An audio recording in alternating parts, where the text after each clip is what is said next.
Zen wisdom. How to stop carrying the weight of your family's chaos. You are lying awake right now carrying the exhausting familiar compulsion to over-explain yourself, mentally drafting another defense to prove that you are not the selfish one in your family.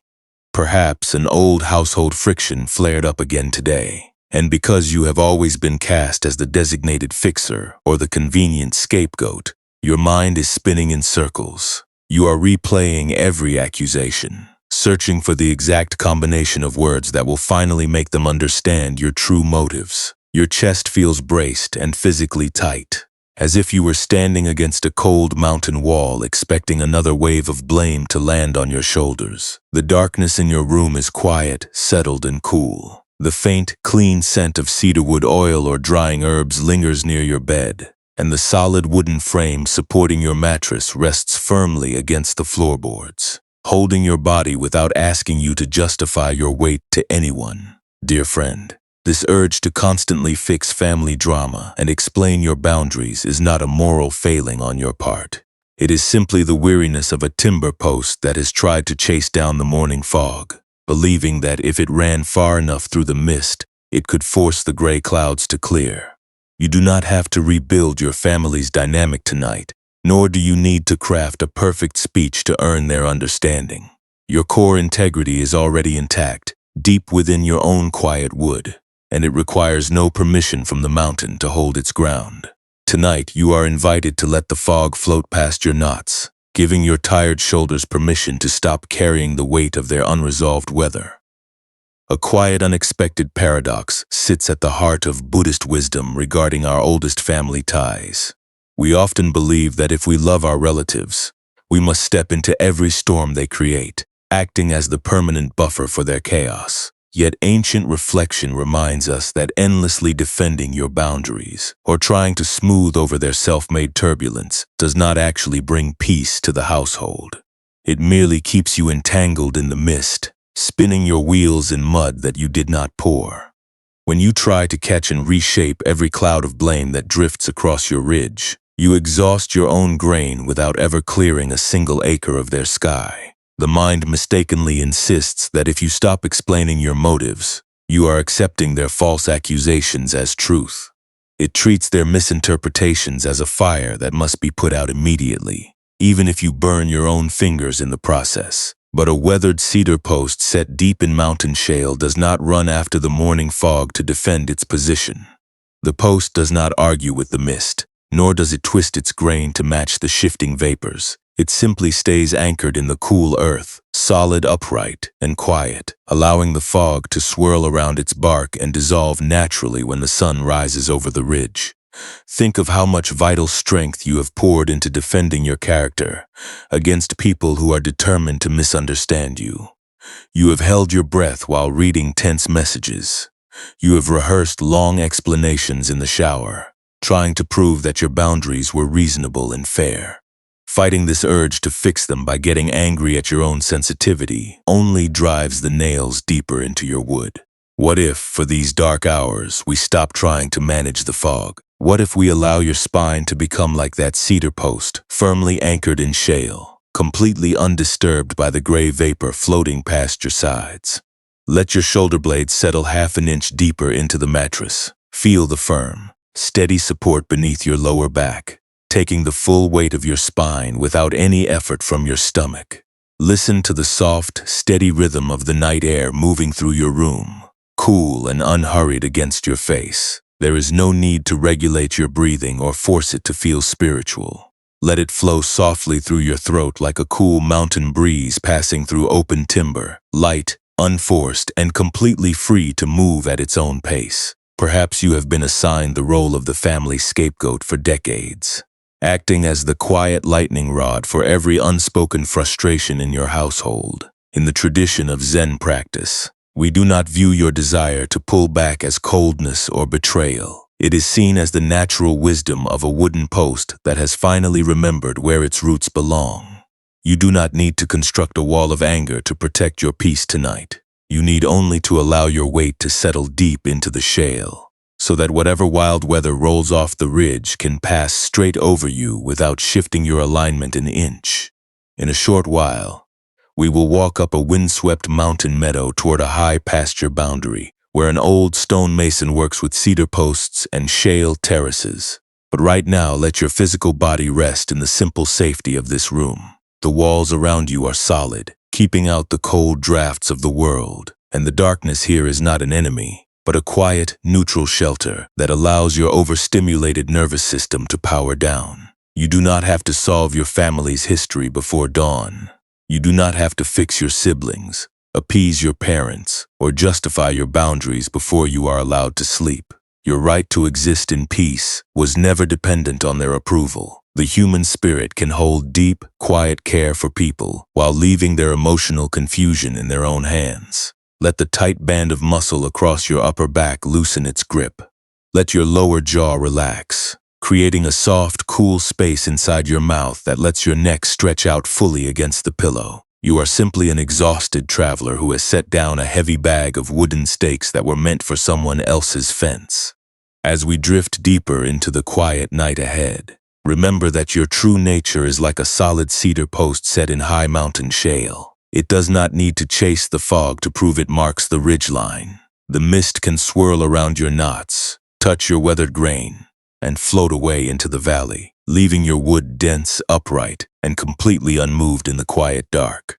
Let the small, tired muscles around your forehead melt into shadow. Let your hands open slowly on the bed, your fingers uncurling like dry leaves resting on cool stone. There is no argument you must win in this room. Tonight, no accusation you need to disprove, and no guilt waiting to pull you out of your rest. You have reached the edge of the working day, and your cedar core is completely safe enough to let the fog drift by.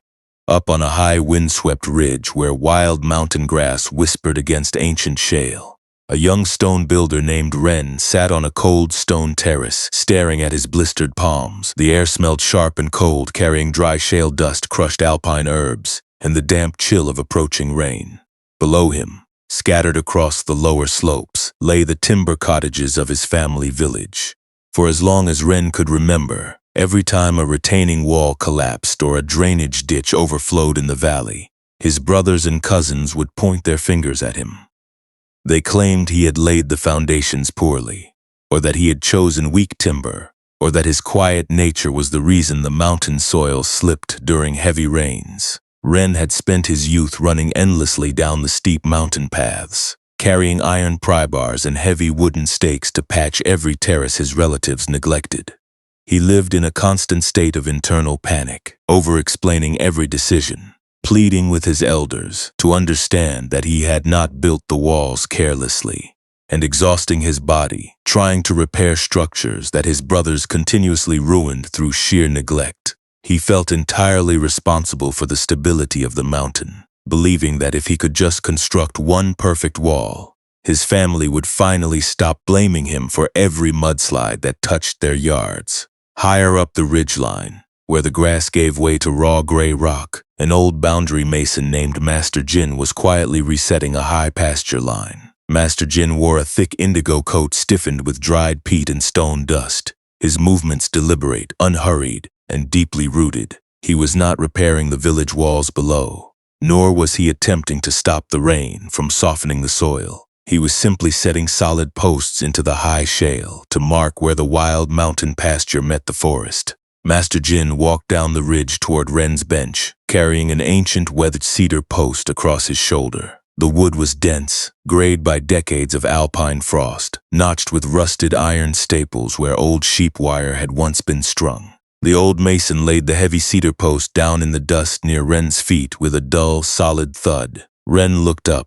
His face tight with anger and deep fatigue, he gestured frantically toward the valley below, complaining that his brothers had blamed him again for a fallen terrace wall near the lower creek. He told Master Jin that he was planning to walk back down before nightfall with a fresh basket of mortar to rebuild the entire section, even though his knees were swollen and his lungs burned from the cold air.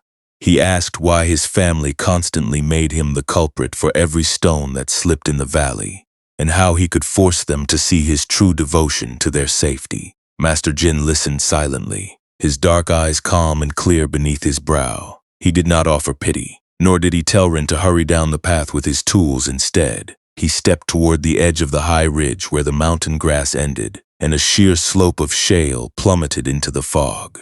The old mason picked up a heavy iron crowbar and drove it deep into a crack in the shale bedrock. With a slow, steady lean, he dug a narrow, deep socket into the dark stone. He then lifted the heavy cedar boundary post, slid its blunt lower end deep into the shale hole, and packed small, sharp river rocks tightly around its base until the post stood completely upright, stiff and unyielding against the rising mountain wind.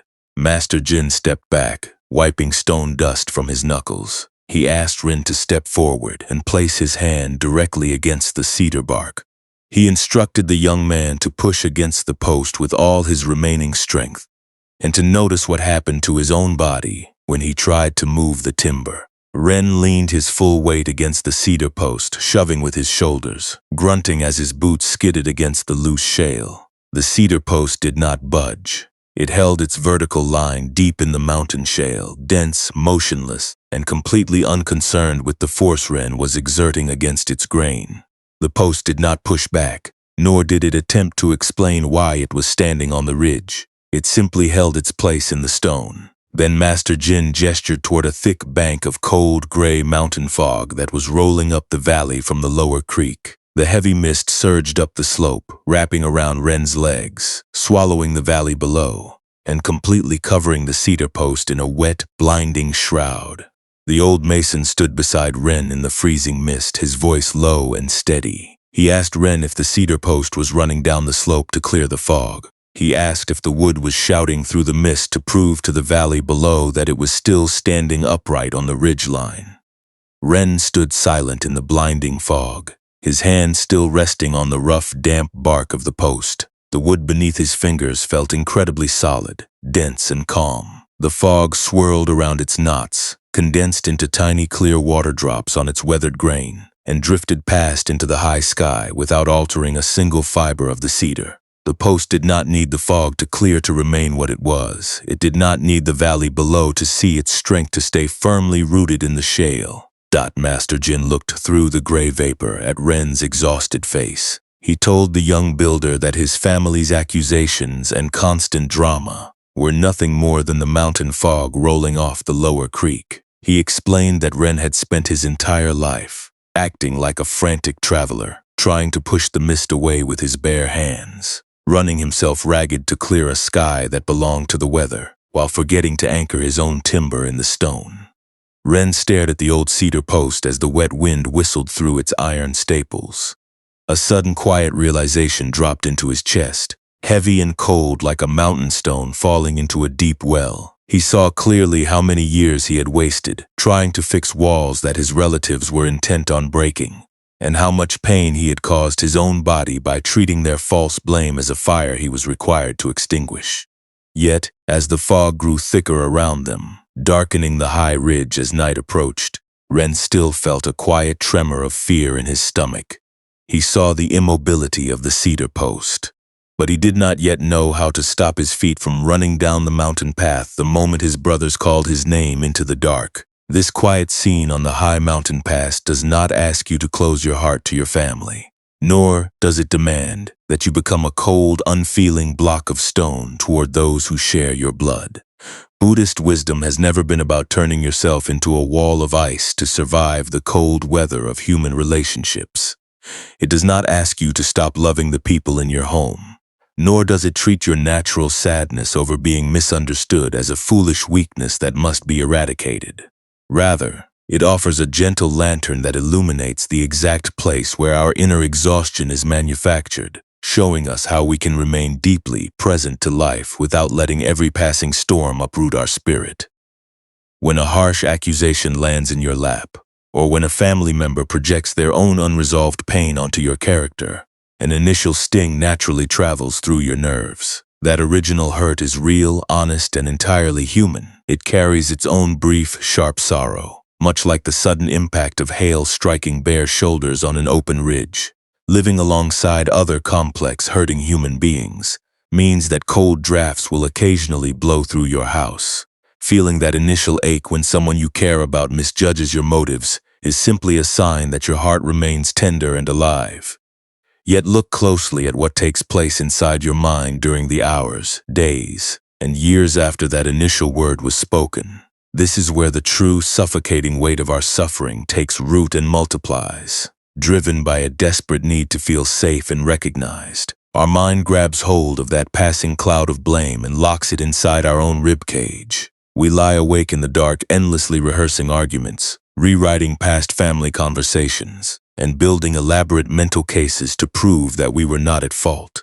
We take the fog that belonged entirely to the lower creek and turn it into a permanent, damp climate that we carry inside our own lungs. This relentless compulsion to defend your character and fix every household rift is what ancient traditions describe as non-awareness, a deep instinctual habit of entangling your worth with emotional weather you cannot control. In our everyday experience, this attachment is not a dry theoretical concept.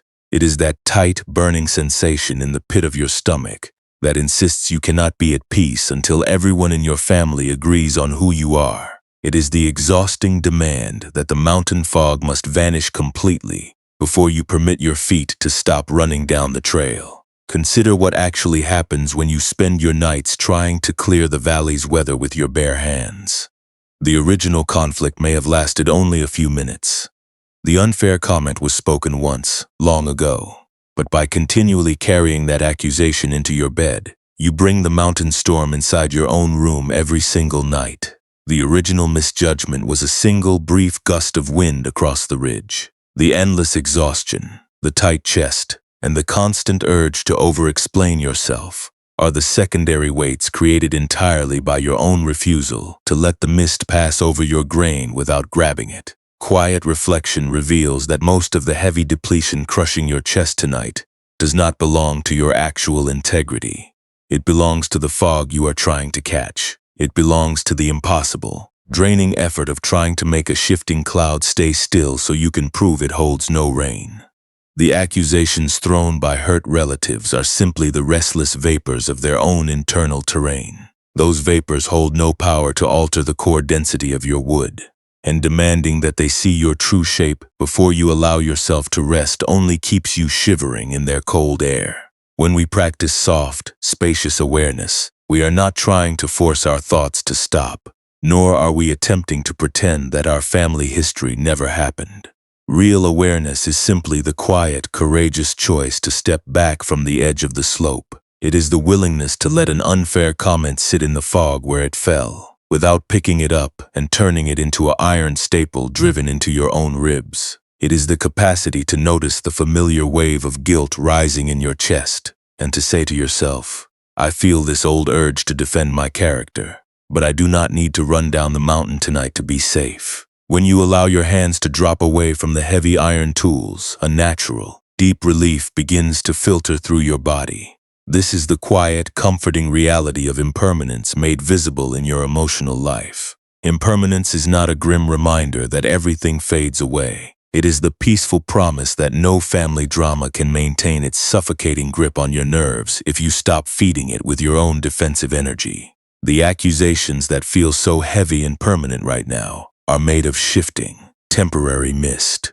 When you stop chasing the fog down the slope, those old stories naturally lose their momentum, dissolving into the wide sky of your present awareness. The weathered cedar post stands firm on the high ridge, not because it fights the mountain gale, but because its grain is deeply anchored in the solid rock beneath the soil. The wind does not shatter the timber. It merely passes through its weathered notches, carrying away the loose dust and leaving the core undisturbed. In the exact same way, when you stop frantically trying to manage your family's opinion of you, your inner spirit recovers an innate, quiet stability that remains unbothered by external blame. The urge to constantly explain your choices falls away, leaving a clear, grounded presence that knows its own truth without needing an audience to validate it. This anchored presence is your true, unshakable foundation. It was never damaged by the false roles assigned to you in childhood, nor was it weakened by the fact that your relatives still see you through the lens of their own unmet needs. The quiet awareness inside you that witnesses your family's turbulence is completely untouched by their judgment. It remains vast, solid, and deep, like the ancient shale bedrock holding the high boundary posts against the sky. Offering genuine compassion to yourself does not mean that you cut yourself off from love or hold bitterness toward your family.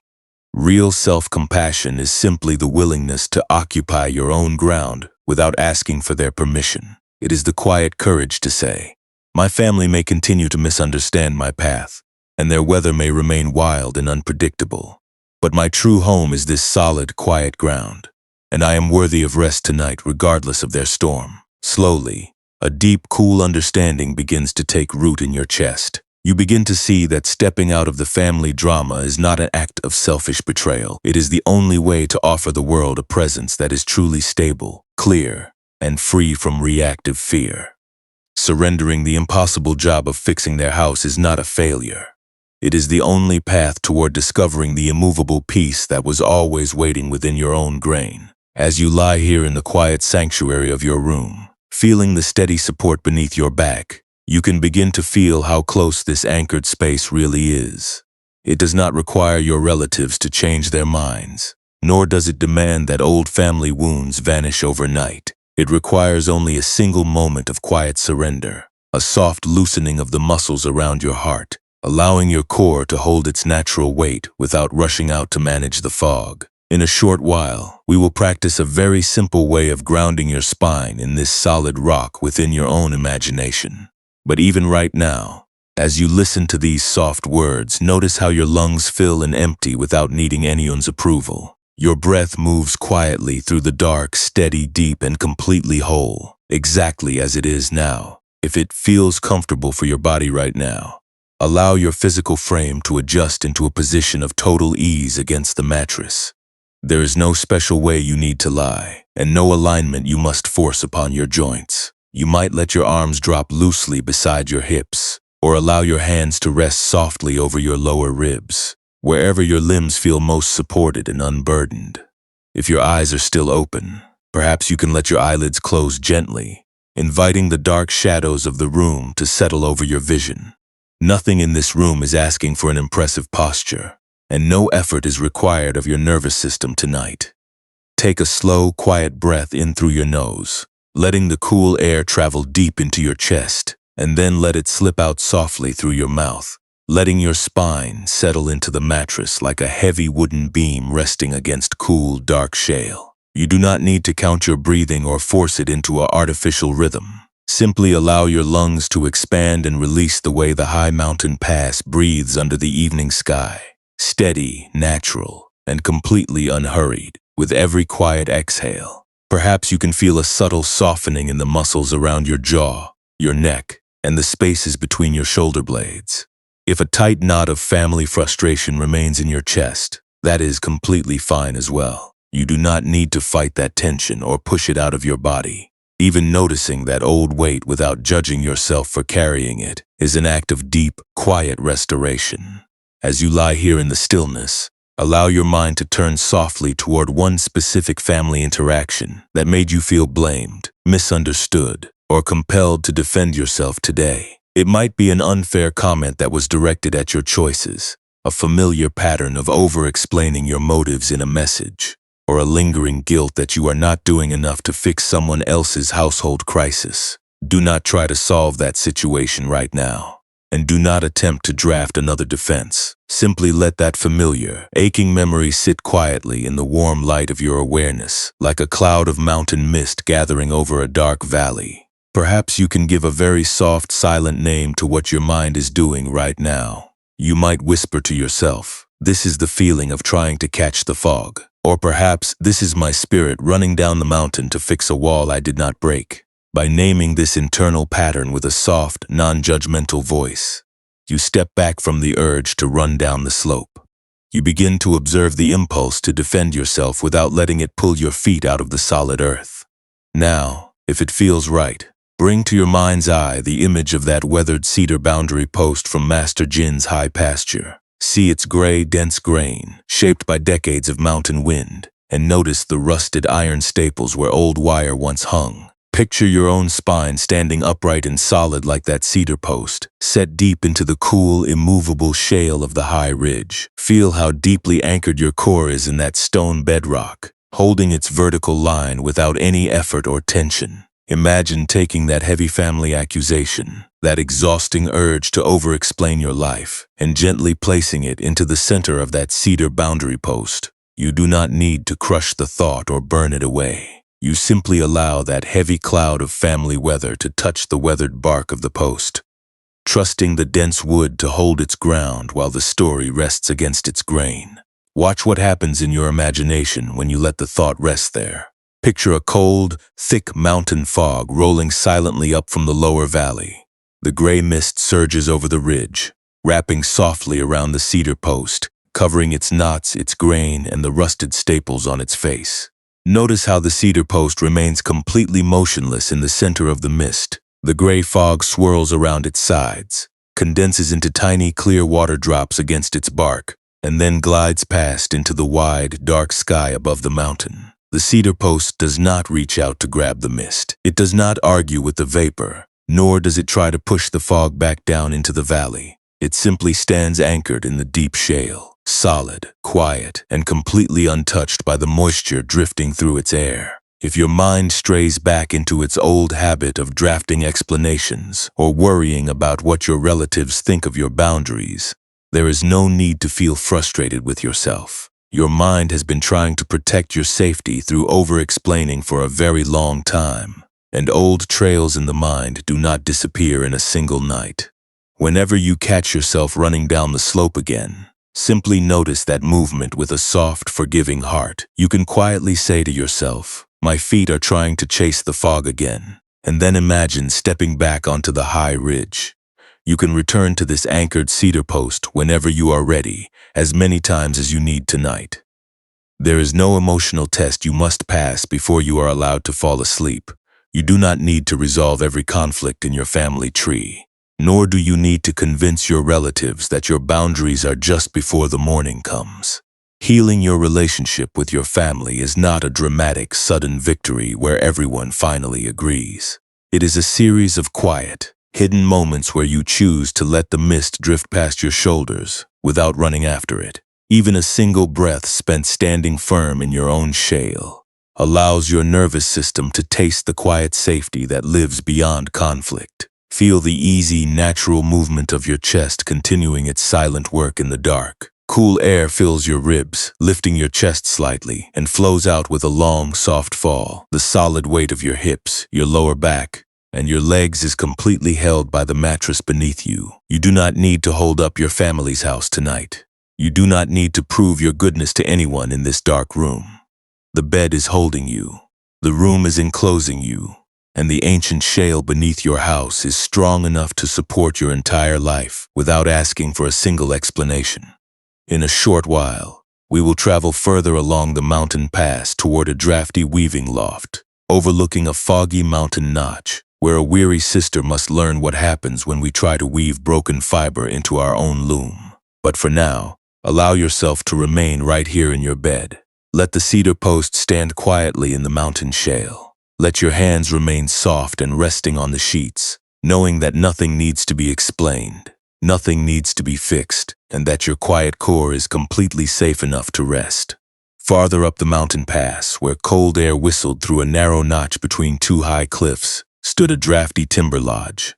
The air inside the high loft smelled of dry pine smoke, coarse hemp fiber, cold mountain mist, and sheep tallow. In this lofty room lived an elder sister named Hannah, who worked as a weaver. For decades, Hannah's younger siblings and aging parents had brought her their tangled, snapped ropes. Dumping bunches of frayed hemp fibers into her lap, they demanded that she mend every tear, respin their brittle thread, and weave a smooth, flawless bolt of cloth for the entire family estate. Whenever a rope snapped under a load or a strap frayed during transport, her family accused Hannah of spinning weak yarn, blaming her for every bundle that fell into the ravine. Hannah lived with a heavy, sharp knot of resentment locked beneath her ribs. She spent her nights sitting at a large oak loom, desperately trying to force her family's coarse, brittle thread into her warp.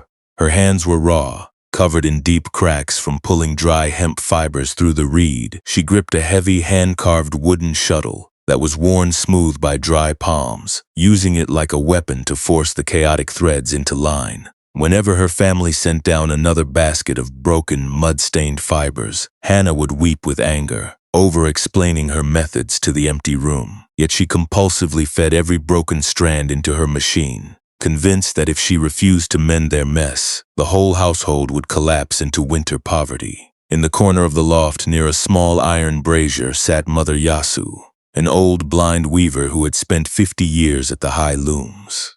Mother Yasu could no longer see the colors of the yarn, but her hearing was razor-sharp, and her calloused hands could read the tension of a single hemp thread from across the room. She listened every night to the violent, rhythmic clatter of Hannah's shuttle, hearing the wood bang against the frame as Hannah tried to force brittle, rot-damaged strands into the warp, snapping thread after thread in the dark. One freezing evening, as a thick wall of fog rolled through the mountain notch and rattled the timber shutters, Hannah's younger brother arrived at the lodge door. He threw a heavy, mud-caked bundle of snapped hemp rope onto the floorboards, cursing Hannah for not making the strands thicker, demanding that she stay up all night to reweave his entire load. After he slammed the heavy oak door and stormed back down the trail, Hannah sat on her bench, her chest heaving, her vision blurred with bitter tears. She picked up her heavy wooden shuttle, knuckles white, preparing to spend another sleepless night, forcing her brother's rotten hemp into her loom.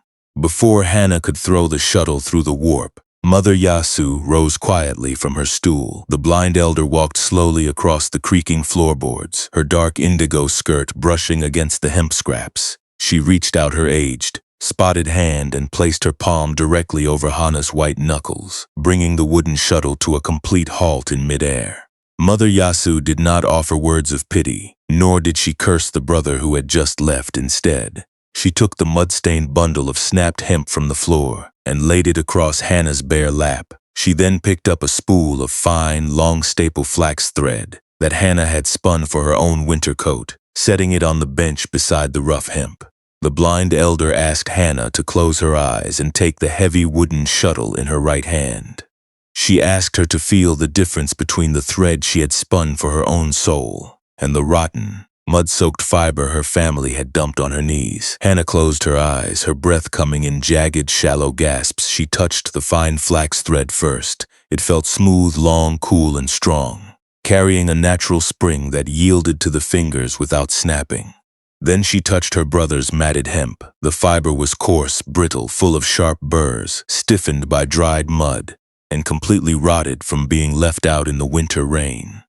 Mother Yasu leaned down, her voice clear and low above the whistling wind. She asked Hannah why she was trying to force a rotten strand through a fine wooden shuttle. She asked if a weaver could ever make a strong blanket when half the fiber fed into the loom was already dead before it touched the reed. Hannah's voice shook as she answered that if she did not weave her brother's thread, he would freeze on the high road, and her family would call her a cruel, heartless sister. She insisted that she had no choice except to force every broken strand into her cloth, even if the work destroyed her hands and broke her loom. Mother Yasu reached out and gently unclasped Hannah's fingers from the wooden shuttle. She took the heavy shuttle and set it down quietly on the timber frame. She told Hannah that a shuttle was built to carry thread smoothly from one side of the warp to the other, not to grind rocks into flour. She explained that when a family continually brings rotten, mud-soaked fiber to the loom, the weaver's duty is not to break her own hands trying to weave dirt into silk. Her true duty is to hand the fiber back whole and unspun, so they can learn to store their own hemp out of the rain. Hannah sat completely still in the drafty loft, the cold weight of the mud-caked bundle pressing against her knees. She felt a familiar hot wave of panic rise in her chest, the old urge to pick up the shuttle, to prove her loyalty, to fix the mess before dawn. But then she paused. She took one long, quiet breath through her nose, feeling the cool mountain air travel deep into her stomach. She allowed the panic to exist without immediately reaching for the shuttle. She opened her eyes and looked at the heavy bundle of matted hemp. For the first time in her life, she saw that the rot in the fiber was not her fault. The mud on the strands was not caused by her weaving. Her brother's carelessness was his own weather, and her years of sleepless, frantic labor had only allowed him to keep leaving his rope in the dirt. With slow, unhurried movements, Hannah lifted the mud-stained bundle off her lap. She did not throw it in rage, nor did she curse her brother's name into the wind. She walked across the loft to the high wooden shelf near the door, setting the matted hemp down in a dry, neat pile. She chose to leave the thread unspun, not out of malice, but out of a quiet, unshakable respect for her own loom. She returned to her bench, picked up her wooden shuttle, and threaded it with the fine, clean flax she had spun for her own coat. As she threw the shuttle smoothly through the warp, the wood made a soft, rhythmic click against the frame, steady, light, and perfectly balanced. Hannah knew that when morning came, her brother would return and rage at the unspun bundle sitting on the shelf. She knew he would call her selfish, and that his words would float through the lodge like the freezing fog outside the shutters. But as her hands guided the smooth shuttle through the loom, she felt a quiet, immovable space open inside her chest. The fog could rattle the timber walls all night, but it could no longer tell her shuttle which thread to weave. The experience of Hannah laying down her heavy shuttle illuminates a profound truth about how our nervous systems carry old household burdens. So much of our chronic internal exhaustion stems from a hidden habit of taking responsibility for the emotional weather of other people.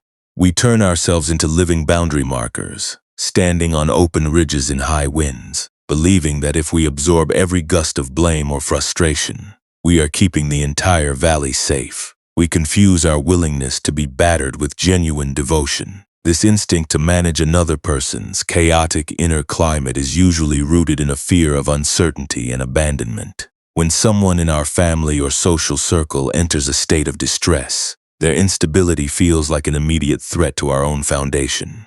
Our mind instantly launches into high alert, searching for ways to regain control over the room. We analyze their tone, anticipate their accusations, and rehearse future explanations in our heads, desperately trying to build an internal shield that will neutralize their anger before it touches our home.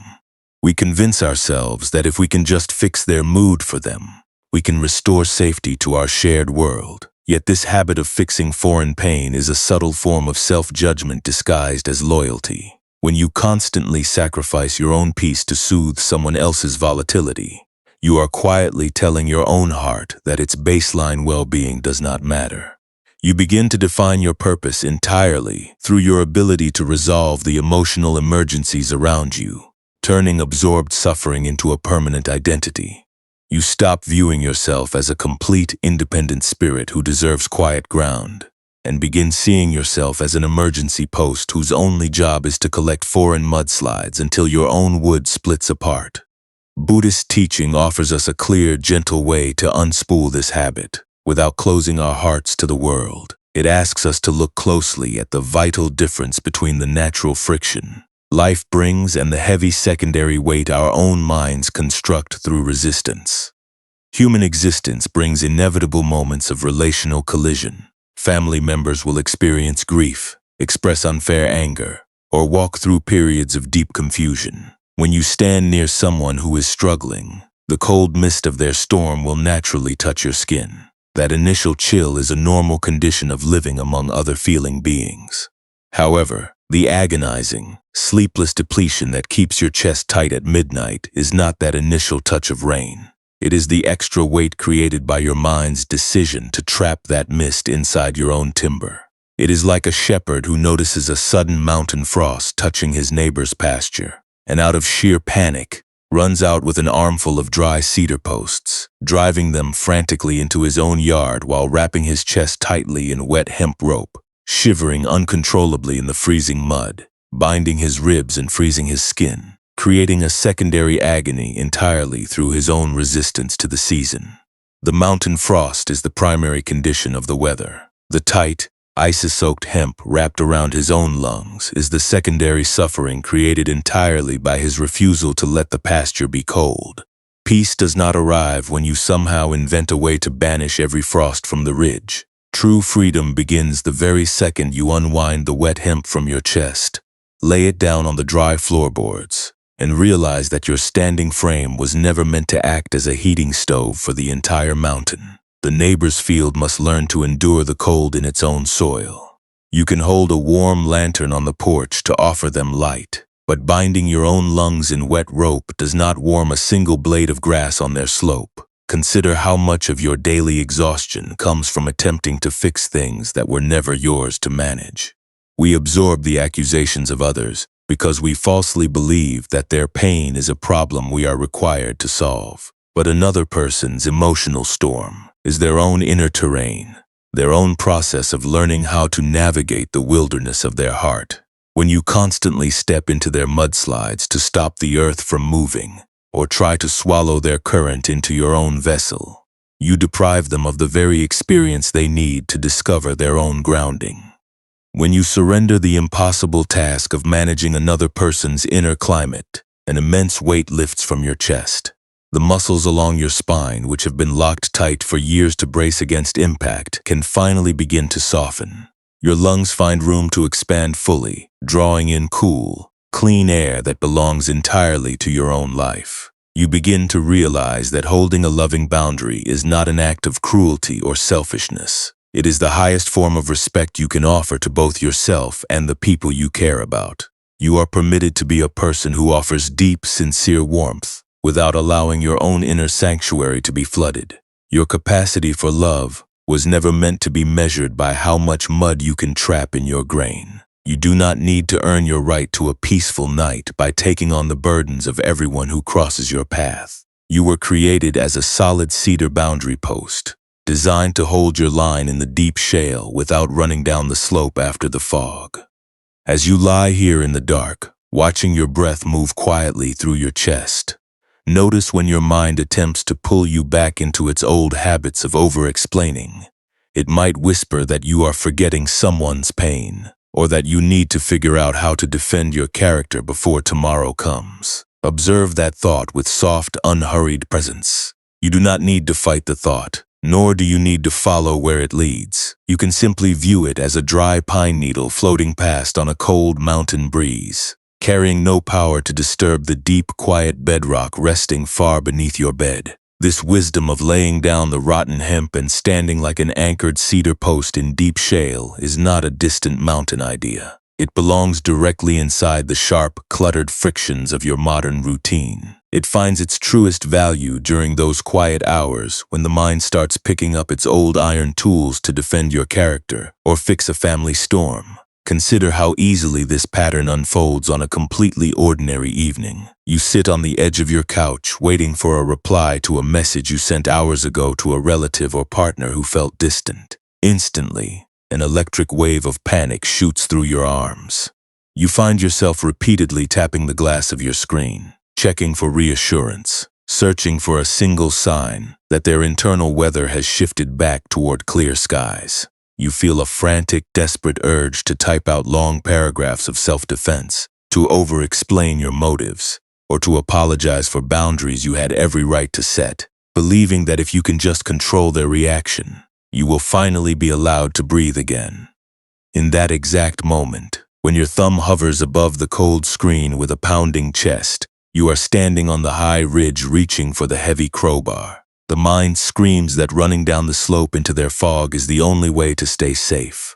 But wisdom invites you to create one small, spacious pause before taking action. You can feel the cold floorboards beneath your heels. You can acknowledge the uncomfortable surge of fear in your stomach without obeying its demand to run down the mountain. Leaving the phone on the table, letting their unresolved mood sit on their side of the notch without wrapping your own ribs in wet rope, is how you hold your cedar post steady. It is a quiet, radical choice to trust that your core integrity remains intact, even when someone you care about is standing in the rain. Or think about those exhausting holiday dinners or family phone calls, where you spend hours holding a polite smile while absorbing every hidden current of tension in the room. You listen to an elder drop passive accusations, or you watch a sibling project their failures onto your choices, and you feel a crushing weight settle onto your collarbones. You nod carefully, offer soothing words, and absorb their emotional heavy water until your own jaw begins to ache. On the drive home, you feel hollowed out, carrying a dark cloud that does not belong to your sky, wondering why you feel so deeply depleted after simply trying to keep the peace. When those heavy, absorbed accusations begin to cloud your thoughts, you can stop treating another person's turmoil as a reflection of your own spirit. You do not need to convert your body into a buffer to prove that your devotion is real. You can offer them warmth and deep attention, while keeping the blunt end of your cedar post set deep in the rock, letting their heavy mist pass straight around your grain into the sky.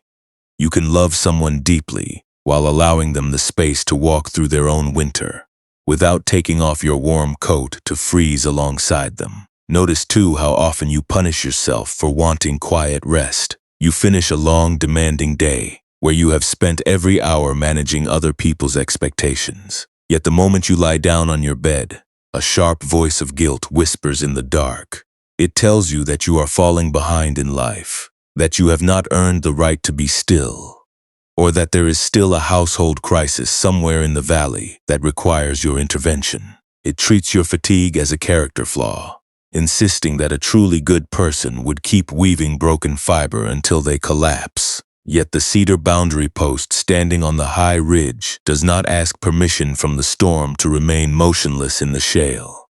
It simply stands in the mountain earth, letting the wild weather pass around its dense grain without shifting a single inch. Deep rest is not a reward reserved for those who have solved every conflict in their family tree. Rest is the fundamental, quiet ground from which all clarity, strength, and genuine compassion bloom.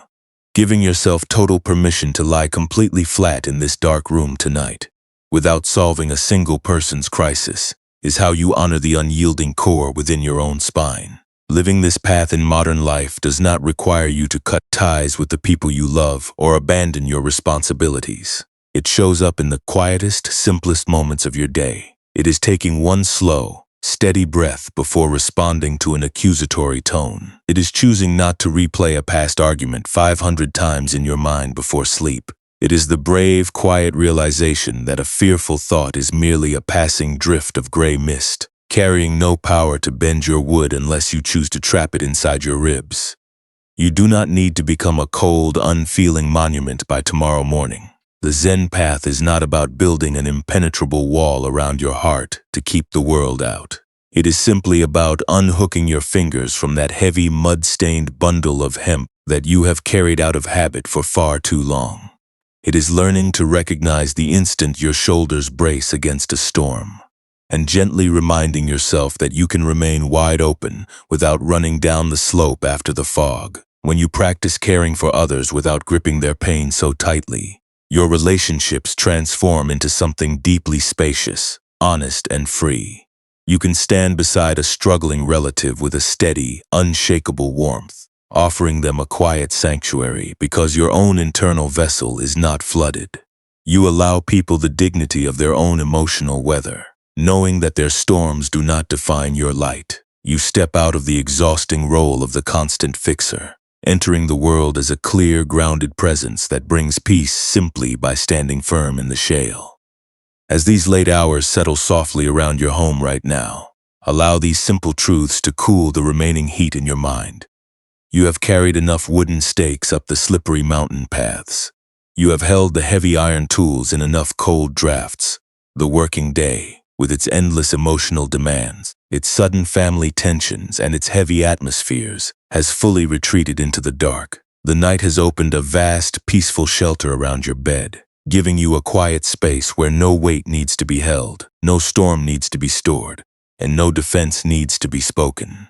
Feel the easy, natural rhythm of your breath moving quietly through your chest. Your ribs rise slightly as cool air fills your lungs, and settle down with a long, soft sigh as the breath exits your throat. You are completely allowed to lay down your tools. You are permitted to let every borrowed accusation, every family drama, and every foreign burden dissolve into the wide, dark silence beyond your window. The deep shale beneath your house is resting, cool and vast, ready to absorb every drop you release without asking for anything in return. Now let every sound of the mountain wind dissolve softly into the ancient shale beneath the high meadow. The stories of Ren's boundary post and Hana's shuttle have completed their quiet, steady work inside your chest. They are no longer distant words spoken across a dark room, but are settling down like cold rain mist sinking through stone. Reaching the immovable bedrock deep within your soul, the heavy iron crowbars have been set down forever. The rusted staples hold no wire. The mud-stained hemp has fallen away, leaving your hands empty, smooth, and open to the cool night air. Your physical body is sinking into a deep, peaceful heaviness against the mattress. Feel the back of your shoulders unclamp their last subtle grip, releasing every ounce of tension into the steady support beneath you.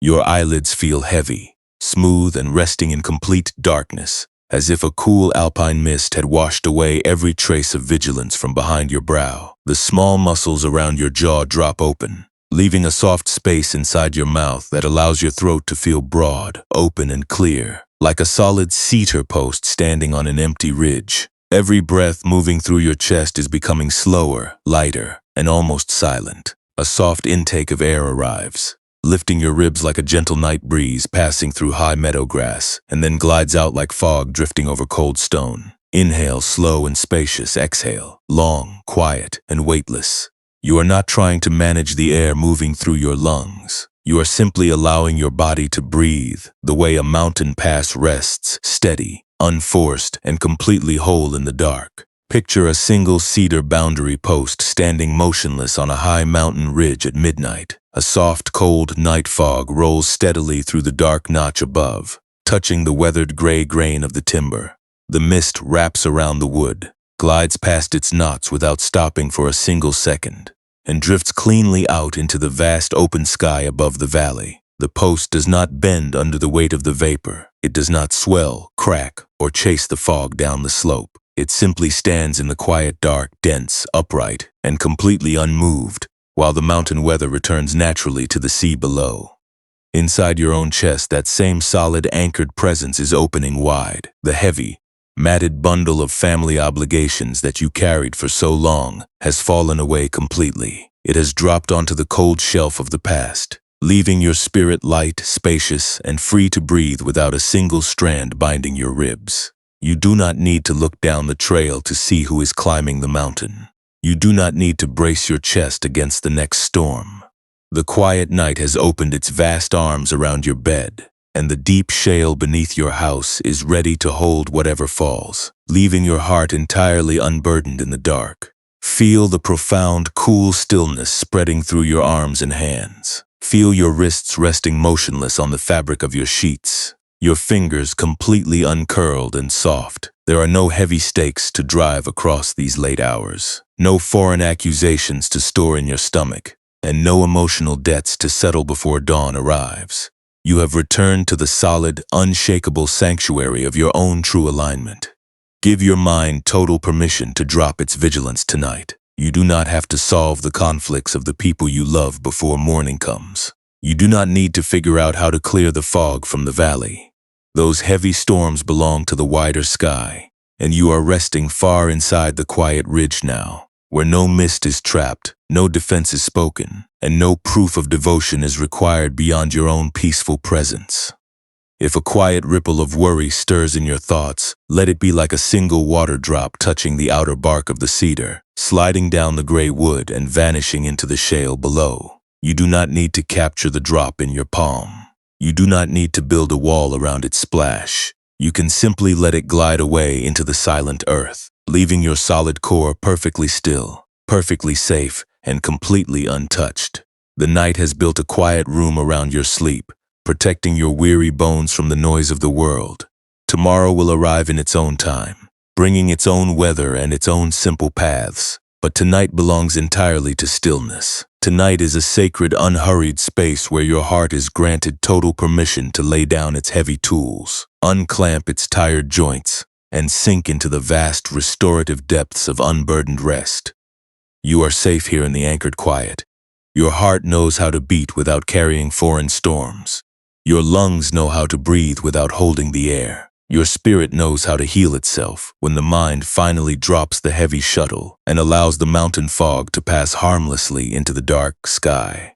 Let yourself sink down through the soft, dark waters of sleep, floating down into the deep, quiet stone where no burden is trapped, where no storm can bend your grain, and where your natural core remains forever clear, upright, and at peace. When the mountain fog has completely cleared from the high ridge at dawn, What remains of the cold storm except the quiet timber that stood firmly enough to let it pass? 3 YouTube title options. The high ridge rests in total quiet now, surrounded by the dark, broad vault of the night sky. The timber post standing in the shale does not ask the passing wind where it is going, nor does it demand that the cold fog give a reason for its presence. It simply exists in its own natural density, supported by the deep, ancient rock beneath the grass. When you allow your mind to step away from the endless labor of managing other people's perceptions, your whole spirit settles into that exact same effortless stability. So much of your life has been consumed by an invisible, exhausting war against clouds that were never yours to disperse. You have treated every mood in your household as an emergency that required your immediate intervention, believing that if you could just explain yourself clearly enough, the air would finally clear. But the mountain does not ask the timber to clear the mist. The mountain simply allows the mist to roll over the slopes, knowing that no cloud, no matter how thick or cold, has the power to shift the bedrock below. Allow yourself to feel the deep physical relief of being completely unneeded in the valley tonight. There are no messages you must answer, no misjudgments you must correct, and no family histories you need to repair before morning. The dark room around you is a sanctuary of complete neutrality. The walls do not demand a defense from you, and the mattress beneath your spine asks for no explanations. You are permitted to be fully, quietly present in your own body, letting every old impulse to fix, explain, or prove your worth dissolve into the shadow. Feel how your breathing continues its slow, rhythmic work without any conscious direction from your mind. Air enters your lungs with a soft, cool expansion, lifting your ribs gently, and then flows back out into the room, leaving your chest completely soft and hollow. With every quiet release of air, imagine your awareness sinking deeper into your core, like a heavy stone finding its permanent place at the bottom of a deep mountain well. Your forehead is smooth and relaxed, your eyes are resting comfortably behind closed lids, and your jaw is open just enough to let your throat remain wide and clear. When you stop trying to control the emotional weather of those around you, you offer them the greatest kindness possible, the freedom to experience their own lives. You step back from the exhausting role of the designated buffer, allowing the natural balance of the world to restore itself without your constant effort. You realize that your value as a human being was never tied to how well you managed the turmoil of others. You are worthy of quiet rest, worthy of unbroken peace, and worthy of living your own life without apology. Picture the mountain pass stretching out under the silent midnight stars. The grass in the high meadow is cool and damp with night dew, holding the deep, peaceful scent of wild thyme and dark earth. The old boundary post stands tall and unmoving against the horizon, its weathered gray wood gleaming faintly under the starlight. The fog has completely passed, drifting far out over the distant valley, leaving the air clear, crisp, and still. Everything on the ridge has returned to its natural unforced order, resting deeply in the quiet dark. Let your mind float softly into that same boundless, peaceful expanse. Your body is heavy, warm, and completely supported by the bed beneath you, drifting closer and closer to total surrender.